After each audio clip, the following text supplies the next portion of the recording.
রাসূলুল্লাহ সাল্লাল্লাহু আলাইহি ওয়াসাল্লাম আত-তুহুরু শাতরুল ঈমান। রাসূলুল্লাহ সাল্লাল্লাহু আলাইহি ওয়াসাল্লাম বলেছেন, পবিত্রতা হচ্ছে ঈমানের অর্ধেক।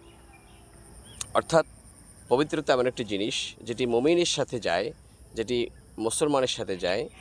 একজন মুমিন দৈনিক ৫ বার নামাজ পড়ে, ওযু করে, এর পবিত্রতা অর্জন করে। কিন্তু অন্যান্য ধর্মে যেহেতু নামাজ নাই, পবিত্রতার কোনো প্রয়োজনও নাই। অতএব পবিত্রতা এমন একটি জিনিস যেটি মুমিনকে সতেজ রাখে, সুন্দর রাখে। তা আসুন আমরা সবাই সবসময় পবিত্র থাকার চেষ্টা করি। আমরা যখন টয়লেটে যাব তখন আমরা টিস্যু ব্যবহার করব, পানি ব্যবহার করব, সাবান দিয়ে হাত ধোবো, খাবারের আগে পরে সাবান দিয়ে হাত দেবো।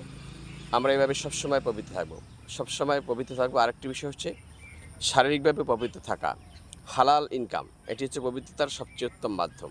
হালাল ইনকাম করলে আমাদের টোটাল শরীরটা, বডিটা আমাদের হালাল থাকবে। আমরা তখন ইবাদত করলে আল্লাহ তাআলা সেই ইবাদত কবুল করে নেবেন। আমরা সবসময় পবিত্র থাকার চেষ্টা করি। আল্লাহ তাআলা আমাদের তৌফিক দান করুন।